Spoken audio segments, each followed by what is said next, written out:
Nagsimula ang series sa pang-araw-araw na buhay sa lungsod ng Yokohama, sa bansang Japan. Subalit biglang lumitaw ang isang napakalaking kaiju sa ilalim ng tulay, na nagdulot ng ilang pagkasira ng mga infrastruktura, habang agad na itinaas ang emergency kaiju alert sa buong lungsod. Kaya habang abala ang mga sundalo sa paglikas sa ilang mamamayan, ilang helicopter ang dumating upang kunin ang atensyon ng nagwawalang kaiju at pinaputukan nila ito gamit ang mga missile. Lumabas sa helicopter ang 3rd Division Captain ng Defense Corps upang pangunahan ng pagpuksa sa kaiju, habang kasunod nito ang ilang kasapi ng kanyang unit at pinaputukan ang malaking halimaw. Dito na ginamit ng babaeng kapitan ang kanyang malakas na boga, na ikinasabog ng katawan ng kaiju at nagawa nilang matalo ito sa ilang minuto lamang.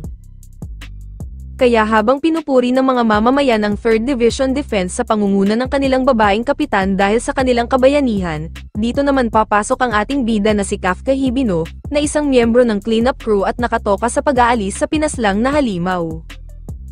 Nang simulan na nila ang paglilinis, sinabi ni Kafka na sila ang mga bayani na hindi nakakatanggap ng papuri at pasasalamat, hindi tulad ng mga tropang defense force. Dahil sa tagal na niya sa trabaho, marami nang alam si Kafka kung ano ang dapat at hindi dapat gawin pagdating sa mga organ ng mga kaiju, kaya nang malipat siya para asikasuhin ang mga bituka ng halimaw, itinuturing nila itong pinakamasamang bahagi ng proseso ng paglilinis. Nang makauwi siya galing trabaho, bakas pa din sa kanyang ilong ang amoy ng tae ng halimaw, subalit pumukaw sa kanya ang balita tungkol sa ginawang kabayanihan ng kapitan ng 3rd Division na si Mina Ashiro. Doon na naalala ni Kafka ang pangako nilang dalawa ni Mina noong mga bata pa sila, na kung saan pareho nilang pupuksain ang lahat ng mga kaiju. Subalit biglang pinatay ni Kafka ang telebisyon, habang pilit niyang inaalis sa kanyang isipan kung paano sila nagkahiwalay ng landas ng kanyang kababata. Kinabukasan, nang makarating siya sa trabaho, ipinakilala sa kanya ang bago nilang katrabaho na si Rino Ichikawa, isang bago pa lamang na nagnanais sumali sa Defense Force, tulad ng dating pangarap ni Kafka. Nang tanungin ni Ichikawa ang bida kung bakit niya iniwan ang pangarap na iyon, sinagot siya ni Kafka na mas maraming magagaling pa sa kanya at maiintindihan niya ito kapag tumanda na siya. Subalit tumanggi rito si Ichikawa at sinabi na hindi siya kailanman susuko sa kanyang pangarap, na kung saan ikinainis naman ito ng bida dahil sa tanong na hindi niya maibigay ang maayos na sagot. Nang ipagpatuloy muli nila ang kanilang trabaho, kapwa itinalaga sina Kafka at Ichikawa sa paglilinis ng bituka ng halimaw. Bagamat nagrereklamo si Kafka, agad naman siyang umalis upang gawin ang kanyang trabaho, habang sinabi naman ng kanilang leader na magiging mahusay sana ang bida sa Defense Force, kung pumasa lamang ito sa pagsusulit. Nang sumapit ang lunch break, hindi makakain si Ichikawa dahil sa masangsang na amoy na tumatambay sa kanyang ilong, kaya binigyan siya ni Kafka ng mga kagamitan tulad ng pansapal sa ilong para sa amoy ng tae, upang mairaos nila ang kanilang trabaho ng buong maghapon. Nang matapos ang kanilang trabaho at magpasyang umuwi na ang lahat, lumapit si Ichikawa kay Kafka, upang magpasalamat sa pagtulong sa unang araw ng kanyang trabaho.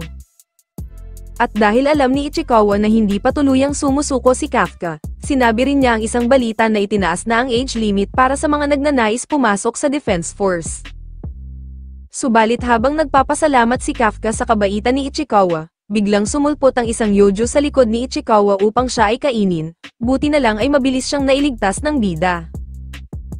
Agad na sinabihan ni Kafka si Ichikawa na tumakbo na palayo dahil hindi siya pwedeng mamatay roon kung gusto niyang sumali sa Defense Force, habang kinuha niya ang atensyon ng yojo at nagsimulang tumakbo para sa kanyang buhay. Sa wakas ay nakahanap si Kafka ng isang gusali na masyadong maliit para sa halimaw, habang tumalon siya mula sa isang bintana, na nagudyok sa isa pang flashback nilang dalawa ni Mina. Silang dalawa ni Mina ay mga survivor ng isang pag-atake ng kaiju, na kumitil sa maraming buhay at kanilang mga tahanan. Doon sila sumumpa na pareho silang sasali sa Defense Force at magkasamang lilipunin ang lahat ng kaiju, bago bumalik ang eksena sa kasalukuyan at ipinagpatuloy ni Kafka ang pagtakbo mula sa halimaw. Dito na naisipan ni Kafka na harapin ang halimaw, subalit pinagpaglamang siya nito sa isang atake, at nabali ng yojo ang kanyang kanang binti. At dahil hindi na makatakbo, tinanggap na ni Kafka ang kanyang kapalaran na hanggang doon na lamang ang kanyang buhay, subalit biglang dumating si Ichikawa sa huling sandali upang iligtas siya sa halimaw. Sinabi ni Ichikawa na kung iiwan niya ang bida na mamatay roon ay hindi siya nararapat na mapabilang sa Defense Force, na nagbigay naman ng inspirasyon kay Kafka, na huwag sumuko at subukang lumaban. Subalit biglang may lumitaw na isang White Tiger kasabay ng ilang serye ng putok ng baril na kumitil sa buhay ng halimaw. Hindi makapaniwala si Kafka nang makitang niligtas sila ni Mina, habang tuluyan na siyang nanghina at tinulungan ng mga sundalo. Nang dalhin sila sa ospital, hinangaan ni Kafka ang skills ni Mina at tinanggap na siya ay napag-iwanan na nito, subalit biglang nagsalita si Ichikawa, na nagpapasalamat dahil niligtas niya ang kanyang buhay. Nang sabihin ni Ichikawa na dapat pag-isipan talaga ni Kafka ang pagsali sa Defense Force, dito na nabuhayan ng loob ang bida at napagpasyahang susubukan muli niyang abutin ang kanyang mga pangarap. Subalit may napansin siyang isang maliit na kaiju sa kanyang harapan, na sinasabi sa kanyang isip na natagpuan na siya nito, bago ito tuluyang pumasok sa kanyang bibig. Kaya habang nakakaramdam si Kafka ng kakaibang bagay sa kanyang katawan, agad itong tinignan ni Ichikawa at bumungad sa kanya ang isang malakayjo na itsura ng bida. Nang makita ni Kafka ang kanyang sarili sa salamin, pareho silang nagulat ni Ichikawa, habang isang matanda ang nakakita sa kanila at agad na tinawagan ang Defense Force. Samantala, habang nasa bathtub si Mina, naalala din niya kung paano palakasin ni Kafka ang kanyang loob noong mga bata pa sila, bago siya makatanggap ng tawag na may isang kaiju ang namataan sa ospital. Agad na naghanda si Mina upang samahan ang 3rd Division na may layuning puksain ang maliit na kaiju sa Yokohama Hospital, habang ang kaiju emergency alert ay umalingaw sa buong lungsod at kumalat sa pamamagitan ng balita. Samantala, sinubukan nila Ichikawa at Kafka na pakalmahin si Tatang, ngunit lalo lamang itong nagulat at bumula ang bibig. Dahil dun, hindi sinasadyang matuklasan din ni Kafka ang kanyang bagong kaiju power, habang mas marami pang tao ang nagkaroon ng pansin sa nangyayari. Kaya nagpasya na silang dalawa na tumakas sa pamamagitan ng bintana, at tumalon sa labas ng ospital. Habang sila ay tumatakbo, tinanong ni Ichikawa kung siya pa din ba talaga si Kafka, ngunit ikinagulat niya nang makitang nagmukhang nakakadiring halimaw ang bida, na may lumalabas pang parang taguro sa bibig nito. Bumalik naman siya sa kanyang karaniwang anyong kaiju, bago siya panghinaan ng loob at sabihing dapat na lamang siyang mamatay. Doon na napaisip si Kafka kung maaari pa ba siyang sumali sa Defense Force, dahil siya mismo ay mukha ng kalaban ng mga ito, bago nakakita si Ichikawa ng maaari nilang pagtaguan. Subalit biglang nagsimulang maramdaman ni Kafka ang pagdating ng isa pang kaiju sa malapit, kung saan sinabi niya kay Ichikawa na parehas ito sa kanilang nakalaban noong isang araw. Habang mabilis rin itong na-detect ng 3rd Division at tumungo sa kinaroroonan ng bagong kaiju, nagpasya naman ang dalawang bida na umalis at ipaubaya ang halimaw sa Defense Force. Samantala, isang batang babae naman ang sinusubukang iligtas ang kanyang ina mula sa mga gumuhong debris, hanggang sa marinig sila ng Yojo at mahanap ang kanilang lokasyon. Subalit bago pa man kainin ng Yojo ang mag-ina, biglang lumitaw si Kafka at sinuntok niya ang halimaw na tumilapon sa malayo. Nagulat si Kafka sa sarili niyang lakas bago lumapit sa natatakot sa kanyang batang babae. Nang dumating si Ichikawa ay nagawa na din nilang mailigtas ang ina ng bata, bago bumalik ang Yojo at gusto ng round 2 mula sa bida. Biglang may lumabas na isang electric aura sa paligid ng katawan ni Kafka, at buong lakas niyang binigyan ng uppercut ang halimaw sa panga hanggang sa ito ay sumabog, at nagsimulang umulan ng dugo sa lugar.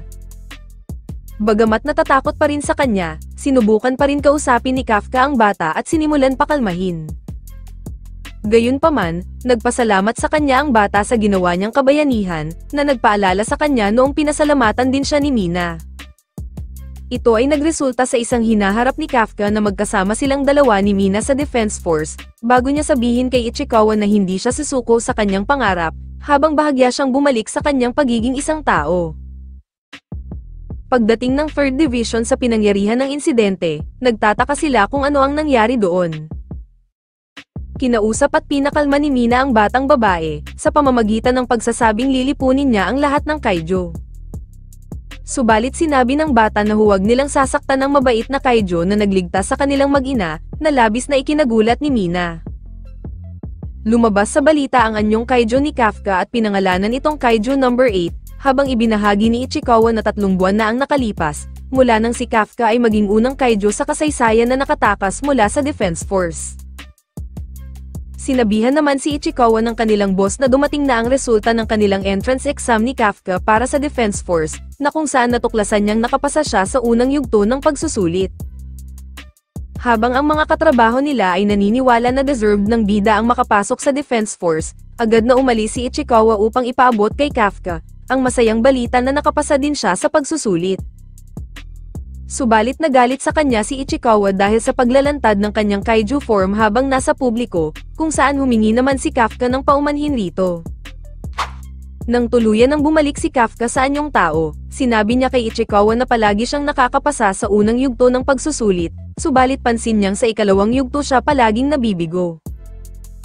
Gayunpaman, kahit naroon ang panganib na maaaring hindi niya lubos pang makontrol ang kanyang pagiging kaiju, sinabi ni Kafka na ito na ang kanyang huling pagkakataon dahil sa kanyang edad, at kailangan niyang subukan ito. Makalipas ang 10 araw, dumating na ang araw ng ikalawang pagsusulit at gaganapin ito sa Tachikowa Base ng Defense Force, sa kanlurang bahagi ng Tokyo. Doon ay napansin nila ang mga posibleng kalahok para sa darating na pagsusulit, habang may lumapit namang isang babae at inuutusan nitong ilipat ang kanilang sasakyan, dahil nakaparada daw ito sa kanyang maswerteng numero sa araw na iyon. Kaya nang magalit at tumanggi rito si Kafka, tinanggal ng babae ang kanyang overcoat at nakita nila na gamit nito ang uniforme ng Defense Force, habang gamit naman ng isang kamay, ay nagawa nitong mabuhat ang sasakyan at tinapon sa ibang lugar. Habang hindi makapaniwala ang dalawa, ipinakilala ng babae ang kanyang sarili bilang Kikoro Shinomiya, na isa ring kalahok at hobby ang pumatay ng kaiju. Subalit biglang naamoy nito ang amoy ng isang kaiju mula kay Kafka, kung saan agad na nagdahilan si Ichikawa na nagtatrabaho sila sa isang kaiju cleaning company. Ngunit imbis na maglaylo, ikinagulat ni Kikoro nang makitang inayos ni Kafka ang sasakyan nang walang kahit anong kagamitan. Dahil dun, sinabi ni Kikoro na magiging interesting ang pagsusulit dahil sa bida, at saka umalis kasama ng kanyang mga bodyguard. Kaya matapos pagalitan ni Ichikawa si Kafka dahil sa hindi pagtatago ng kanyang lakas, nagpasya na rin silang dalawa na tumuloy sa base upang simulan na ang pagsusulit. Natuklasan ng dalawa na mahahati ang ikalawang yugto ng pagsusulit sa physical at aptitude test, na kung saan sinabi ni Kafka na papabor sa kanya ito lalo na ang physical test. Ngunit sa kasamaang palad, makikitang hirap na hirap si Kafka sa lahat ng portion ng physical test, kung saan ang kanyang score ay isa sa 6 na pinakamababa sa lahat ng aplikante, na nagresulta ng pang-asar sa kanya ni Kikoro. Gayunpaman, pinuri pa rin siya ni Ichikawa sa hindi paggamit ng kanyang kapangyarihan, kung saan sinabi ni Kafka na sana ay ginamit niya na lamang pala ito. Kaya habang ibinigay ng isang opisyales kay Mina ang mga nangungunang recruit para sa taon na ito, ipinakilala naman ito ni Ichikawa sa bida, na sina Iharu Furuhashi, Haruichi Azumo, Aoi Kaguragi, at syempre ang tinatawag na pinakadakilang talento sa lahat, na si Kikoro Shinomiya. Kinalaunan, humarap sa kanila ang Vice Captain ng 3rd Division na si Soshiro Hoshina, para sa susunod na parte ng ikalawang yugto ng pagsusulit. Ang kanilang magiging misyon ay kailangan nilang humanap at puksain ang mga kaiju na makikita nila sa lugar, na ikinagulat ng dalawang bida, lalo na nang sumugod ang malaking kaiju sa harap ng lahat. Doon ay binigyan din ng bawat kalahok ng mga combat suit tulad ng suot kanina ni Kikoro, na kung saan ito ang magpapataas ng kanilang mga lakas at tutulong upang matalo nila ang mga kaiju sa lugar. Ang operator ng 3rd Division na si Konomi Okanogi, ay inilahad ang mga combat power ng ilang mga kalahok, na kung saan ilan sa mga ito ay mababa pa sa 20% kasama na si Ichikawa, samantalang isang nakakagulat na 46% naman para kay Kikoro. Subalit ang mas ikinagulat ng lahat ay nang makitang 0% ang lakas ni Kafka, kung saan hindi napigilan tumawa ni Hoshina habang pinipilit naman ito ng bida na parang natatae. Matapos ang nakakahiyang eksena, tumungo na ang lahat ng kalahok sa testing area, kung saan doon ay sinabi ni Hoshina ang kanilang magiging misyon. Sinabi din ng Vice Captain na kung sakaling malagay ang buhay nila sa panganib ay mapipilitan silang i-activate ang shield sa kanilang mga suit, ngunit ito ay magre-resulta sa pagbagsak nila sa pagsusulit. Nang magsimula ang pagsusulit, agad na ipinakita ni Kikoro ang kanyang kahusayan sa pagpatay ng ilang mga kaiju, habang si Kafka naman ay hindi man lang mabitbit ang kanyang baril. Subalit nang marinig na nanunood pala sa kanila ang chicks na kapitan ng 3rd Division, biglang nabuhayan ng loob ang bida at napagtanto na hindi lang basta pagpatay ng kaiju ang bahagi ng pagsusulit, kundi sinusukat din ang iba pang mga aspeto. Kaya nagpa siya ang dalawa na gumanap bilang mga suporta para sa iba, kung saan nakilala ni Kafka ang isang uri ng kaiju mula sa isang paglilinis noon. Dahil alam na niya kung paano ito tatalunin, naghagis si Kafka ng isang stun grenade sa halimaw at sinabihan ng iba na barilin ito sa sikmura. Kaya nang sundin siya ng iba nilang kasama, ay nagawa nilang matalo ang halimaw at nakakuha siya ng papuri sa iba, habang napahanga din niya si Hoshina.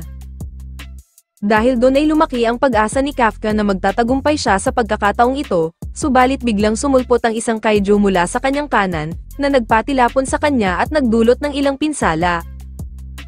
Habang alam ni Kafka na naghahanda na ang operation upang i-activate ang kanyang shield sa katawan, pinilit niyang tumayo dahil ayaw niyang matanggal at mapahiya kay Mina. Kaya bago pa man tuluyang i-activate ang kanyang shield, ilang bala ng barilang tumapos sa buhay ng halimaw, kung saan nagmula pala ito kay Kikuro at sinabing walang sino mang mamamatay kapag siya ang nasa digmaan. Nang umalis si Kikuro upang puntahan ang pangunahing target, sinubukan din ni Kafka na kumilos, ngunit napansin niyang mayroon siyang bali sa kanyang binti. Doon na siya kinausap ni Hoshina na may nakita silang malubhang internal damage sa kanyang katawan, na nagbigay pangamba kay Kafka na baka siya ay mapilitang sumuko. Bagamat inirerekomenda ni Hoshina na sumuko na ang bida, biglang naalala ni Kafka ang kanyang 0% na lakas, na nauunawaan niyang hindi niya kailanman makakamit ang tagumpay kasama ang iba at maging sa tabi ni Mina. Kaya kahit mahirap, ay pinilit na tumayo ni Kafka hanggang sa naabot niya ang 1% ng kanyang lakas, at sinabi sa kanila na hindi na siya kailanman susuko. Kaya nang payagan siya ni Hoshina na ipagpatuloy ang pagsusulit, nagpa siya ang dalawang bida na magtulungan, at pinasa ni Ichikawa si Kafka sa kanyang likod upang matapos nila ng sabay ang pagsusulit.